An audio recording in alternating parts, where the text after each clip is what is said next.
आज का वचन। पहला पाठ प्रकाशना ग्रंथ अध्याय 14 पद संख्या 14 से 20। मैंने देखा कि एक उजला बादल दिखाई पड़ रहा है, उस पर मानव पुत्र जैसा कोई बैठा हुआ है। उसके सिर पर सोने का मुकुट है और हाथ में एक पैनी हंसिया।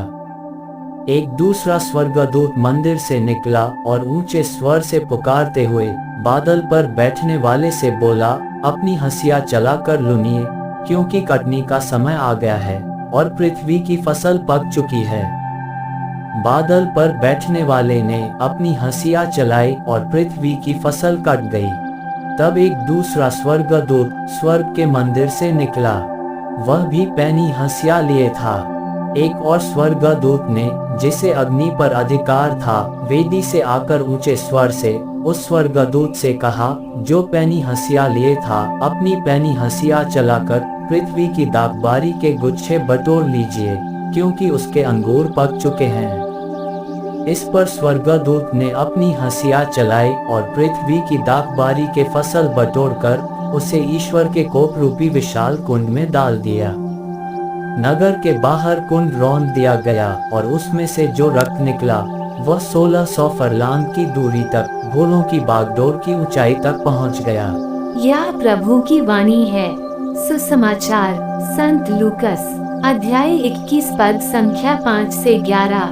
कुछ लोग मंदिर के विषय में कह रहे थे कि वह सुंदर पत्थरों और मनौती के उपहारों से सजा है। इस पर ईसा ने कहा, वे दिन आ रहे हैं जब जो कुछ तुम देख रहे हो उसका एक पत्थर भी दूसरे पत्थर पर नहीं पड़ा रहेगा, सब ढा दिया जाएगा।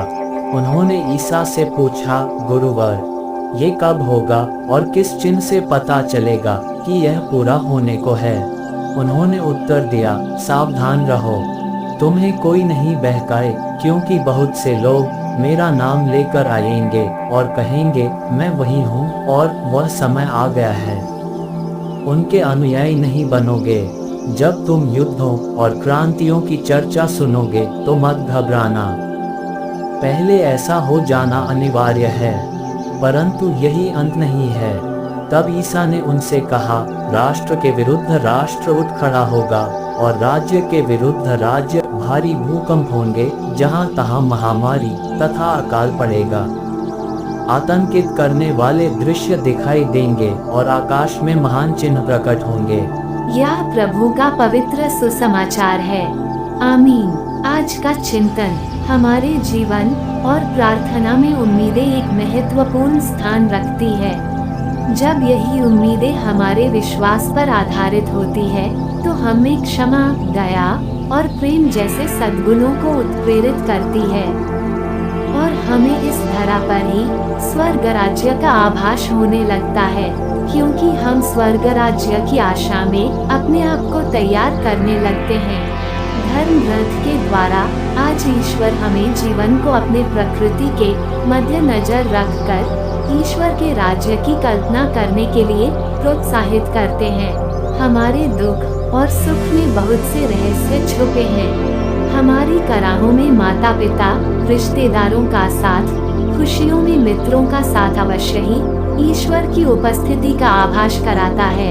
इस संसार का विनाश तो अवश्य है, पर इन परिस्थितियों में भी तो ईश्वर का साथ सदा हमारे साथ है, क्योंकि वे कहते हैं, घबराना नहीं, यही अंत नहीं है। आमीन।